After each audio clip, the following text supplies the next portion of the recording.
Now, the basic route, even looking at the one for Yugoslavia, basic route is to go to the ICC. Yes. Now, we are talking about the same Africa that was raising all manner of hue and cry against the ICC, expecting to get justice at the ICC. This is the thing now, because a lot of countries, I mean, just from what we've seen in terms of commentary after the capture of Felicien Kabuga, is that, he must now face justice, and the wheels of justice must grind in the favor of those who lost their lives. Yep. All right. But then we saw in Kenya, for example, whereby it was like, we don't need to go to The Hague. Let's try these individuals at home if necessary, or let's band together and don't send Africans to a foreign court. Now, in this case, what happens? And we're going to talk this morning with Dr. Phil Clark, who wrote a book about how African politics or African ways of doing things would change with cases such as this. Mm-hmm. And we're joined by Dr. Phil Clark this morning from London, who will give us some insights into all of this and what is going on after spending 20 years in hiding. Good morning, Dr. Clark. Good morning. How are you? Very well, thank you. Welcome to the Situation Room, Dr. Clark. Thank you. Thank you for having me. So, I mean, the question is, we all know what happened. After 26 years, Felicien Kabuga finally arrested and captured in Paris. But the question is, then what now? What happens now? There doesn't seem to be an affinity for him to be tried at home. Where are we? There's a really big legal fight going on at the moment. Kabuga would really like to be prosecuted in France. He made his first appearance in a Paris courtroom last week, and his lawyers were arguing that he should be prosecuted there in Paris. But the United Nations is saying that he should be transferred into their custody.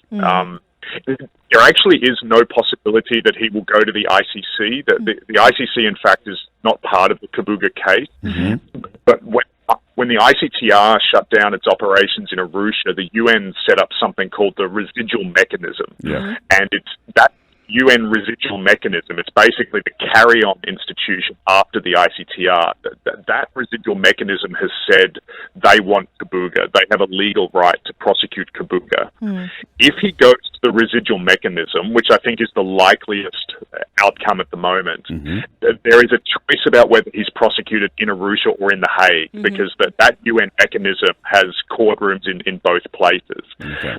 But there's one final possibility, which is that the Rwandan government may lobby for Kabuga to be prosecuted in Kigali. And that really is the crux of the fight at the moment. I think it's going to boil down to a battle between the UN and Rwanda as to who has jurisdiction over this case. Rwanda's point of view, the government there sees something very powerful in prosecuting Kabuga in Kigali. Yeah. You could think about this almost as the equivalent of the prosecution of Eichmann in Jerusalem. Yeah. There's this real desire to see this high-profile genocide fugitive prosecuted in front of the communities that were most affected by the genocide. Yeah. The UN look like they're digging their heels in. The UN really want Kabuga as the final case before they shut this residual mechanism down. Rwanda wants to see him prosecuted domestically in a courtroom that everyday Rwandans can view firsthand. So it's a big fight at the moment between the UN and Rwanda. But taking it to Rwanda, if Rwanda had to have his way, and let's say Kabuga is actually being prosecuted in Rwanda, it will be big news locally. Everybody will be following this trial. But would it also stoke those fires of what was happening in 1994?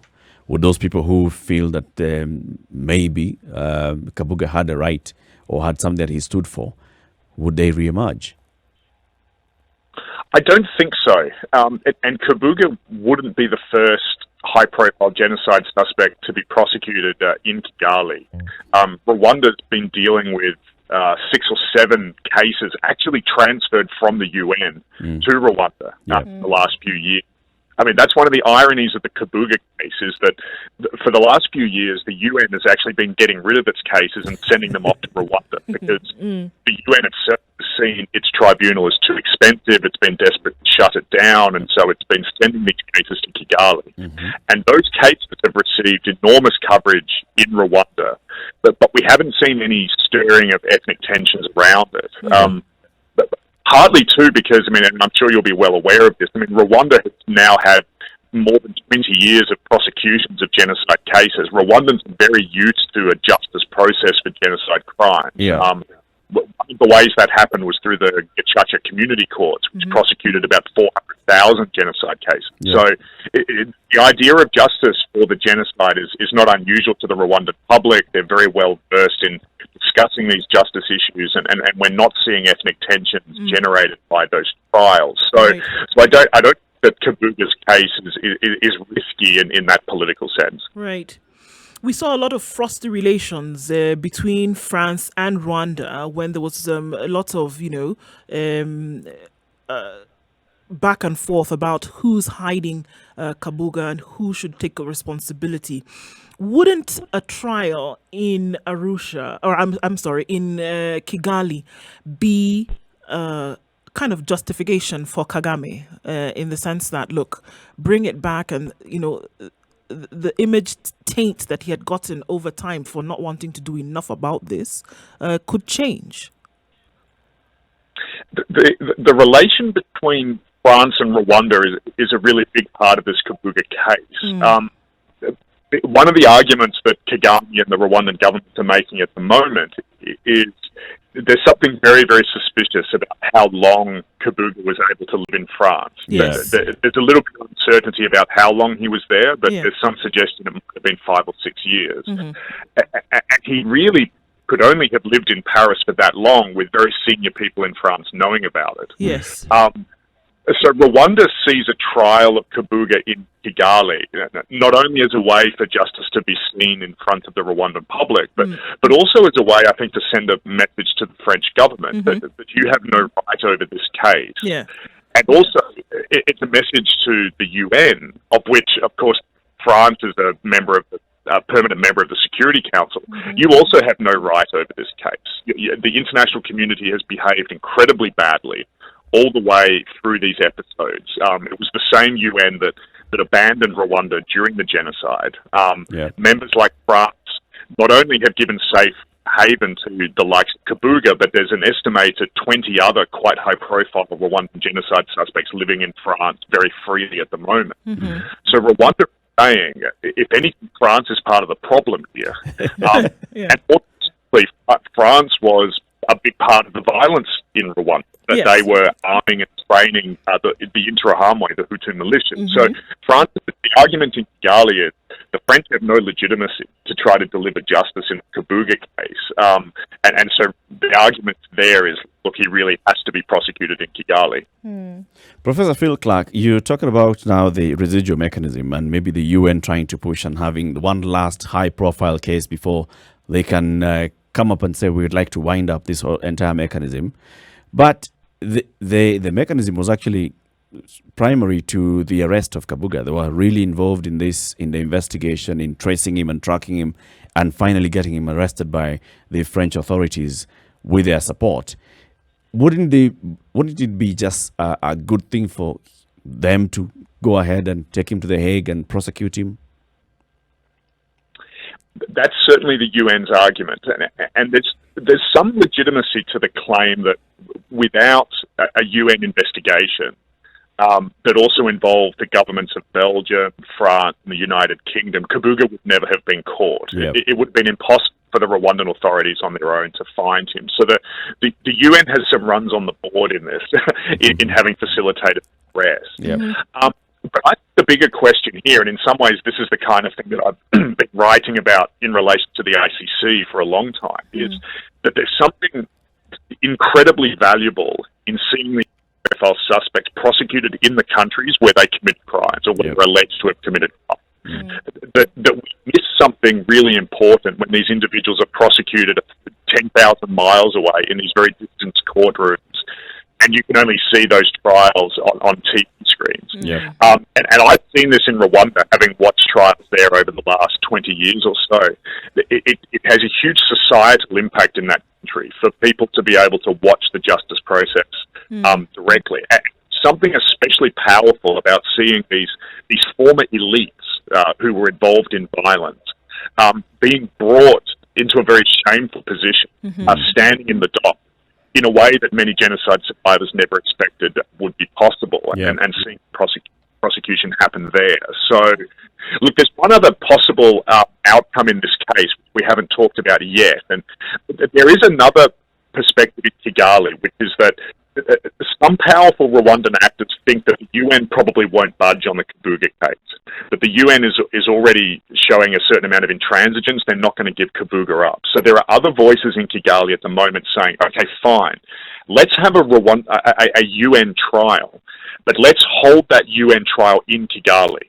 So the UN can still control the process. It can still be UN prosecutors and defense lawyers and judges. Okay. But let's hold it in a Kigali courtroom. Right. And so then we get the best of both worlds. The UN gets what it wants. It gets the big end of tribunal case. And Rwandans get what they want, which is the physical holding of this trial in Kigali. And I think there's some purchase to that idea. We may eventually see some kind of compromise on this issue. Right. I think so, because looking at the kind of arguments that you've been having, even with the ICC, and saying it's better if people are tried in their home countries. But also, if you look at the nature of these are crimes of an international nature.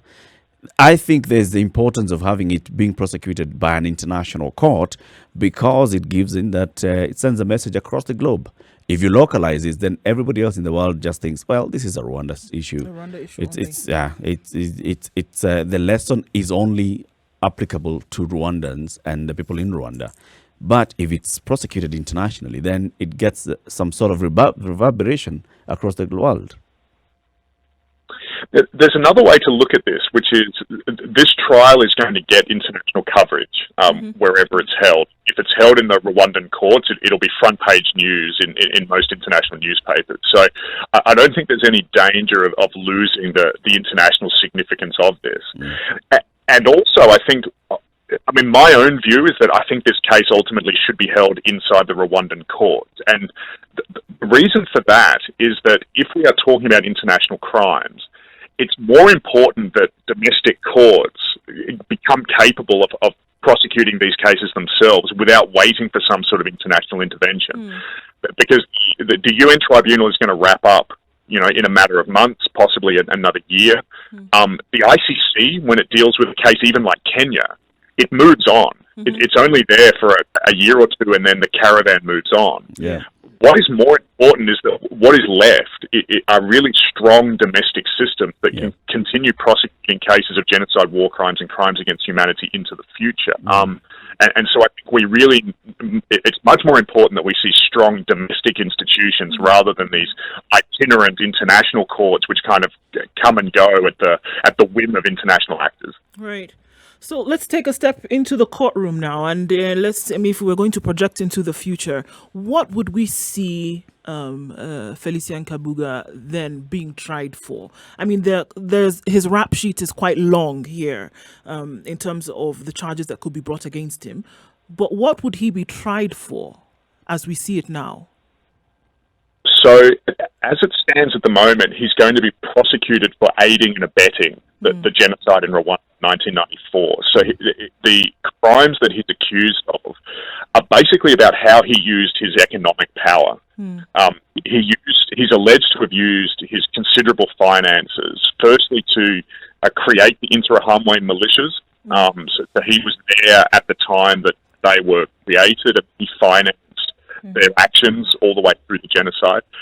He's also accused of helping to establish and to finance the hate radio station, RTLM, which broadcasts these incendiary messages and which is accused of inciting a great deal of the violence in the genocide. And then he's also accused of being involved in imports of about 500,000 machetes into the country. And of course, those were the principal weapons of the genocide. So if you add all of those charges up, the idea is basically that he bankrolled the genocide. That without him, there just wouldn't have been finance and there wouldn't have been the resources necessary to carry out violence on this scale. So that's why he's really seen as a linchpin in the way the genocide played out. Professor Phil Clark, Professor of International Politics at the University of London, we thank you very much for joining us this morning and for all your insights. You're very welcome. Thank you for having me. Thank you We'll very keep much, following Dr. up Clark. on this and get back in touch with you when we have some progress on the case against Felicien